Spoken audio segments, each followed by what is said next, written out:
Bia Kamal ka Noor online TV channel and the Manduni Shan Kosnyak.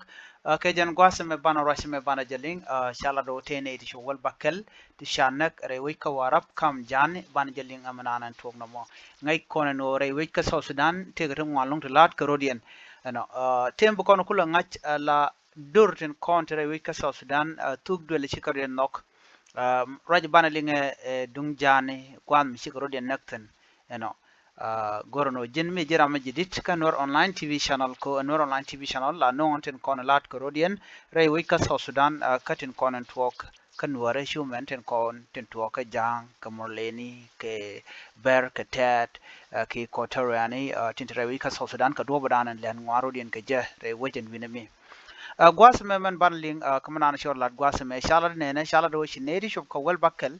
shik liuki shakanak kana ne welti te ka botre wacca ka so Sudan and wo badana tore ka mo ka je bana jalin kel na me ejen warap te ka kurmi ci to ka re wacca warap wajani shala do shika rodi nak ne ri shop wel bakkel ka jibbon te bel wel and wo badana to kur ka jere wijin wina mi shala do ken ka tugdoli dangro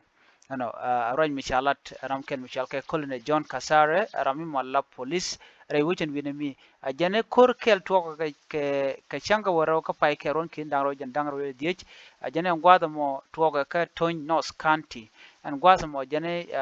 chwane ti shop ka well chwa kan ka ne waro ti te ka bot and tugdul jan dangro kwe clan kana panarek clan wakantin kontin chinyin ala kwe doro chala kwe ke tugdul chala kwe kan tugdul din ma chala panarek kana kan tugdul den kon nyen an gwasa mo chwara meda ne to kor mo ko Toynos County police ni chu kana gorno bi kana kap an riya gado diana ci tuok shanga wol joka pai kel ron kin dangraw di dangraw di warik mo ca tuok re way kama yan village ka Toyn South County bo an gwasa mi chu tugdul dangraw chu go nyogo nyen bo mu shala mok clan kana Toyn clan an gwasa mo chu ne ri chu ko bakkel chu ko lutin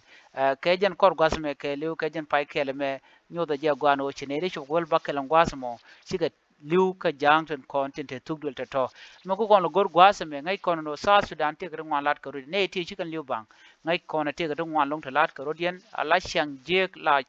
nyoga chuba kan den content share ko mo shaje no chemu ne ko dien loro bang tugdul ken ala kono ngai no no dong no re kan la ga ko dien mene ken ba nyon karodian ko ngai kono no waji nyone la to ko no bu karodian na karodian na me agenda na goro no de lar kon ene chane goro no bu kono jel kel ko shikon bu nyen ala tugdeli bu kon ro dana mat kel ko bu koring mi be ko kon bu kono chwaguj agenda na goro de nyaa ya kel bi atakamal